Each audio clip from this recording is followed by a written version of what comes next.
Good morning, I'm Mai Rodriguez with the news this hour. Let's begin with a check on the weather. The southwest monsoon or Habagat continues to bring rains over parts of Luzon. Pag-asa has issued a heavy rainfall outlook which covers Zambales, Bataan, and Occidental Mindoro with rains expected through Thursday noon. The Weather Bureau says rainfall could be heavier in mountainous and elevated areas. Residents in low-lying and mountainous areas should be alert for flash floods and landslides. President Ferdinand Marcos Jr. says the government's flood mitigation measures appear to be working in some areas. Marcos visited Las Piñas this morning to inspect areas hit by the recent flooding due to the incessant rains from the enhanced Habagat. He says aside from less flooding, the water also recedes faster after drainage channels and waterways have been opened and cleared. Kahit may paapa ng konti, ay malaki ang binawas, hindi na ganun kalalim. Una-una, pangalawa, mas mabilis mawala yung tubig dahil nga napuksan na natin ang ating mga kanal. Patuloy ang ating gagawin ito dahil hindi pa tapos ang trabaho.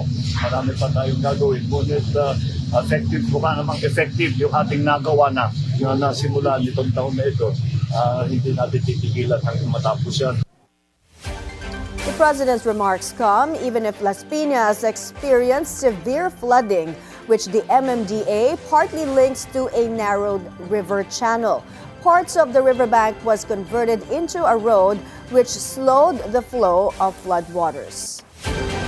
In news overseas, a grounded tanker is leaking oil into a protected nature reserve in Oman. Crude oil is spreading quickly from the Caroline Bazengi, which ran aground back in June and has reached the shores off the country's southwest coast.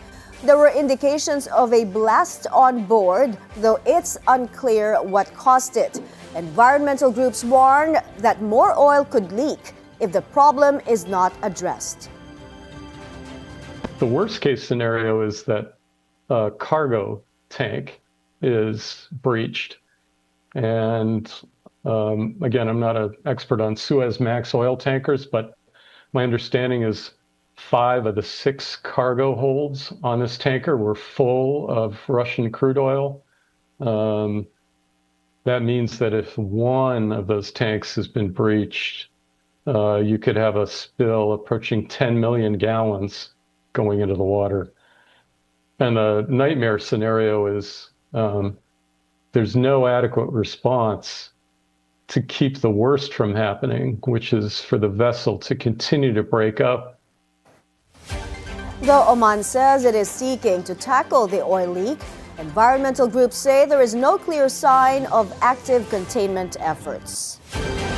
China's latest space mission ends in failure as the Long March 7A rocket explodes on takeoff. Chinese state media reports that the rocket carrying a satellite into the upper atmosphere exploded due to an in-flight anomaly.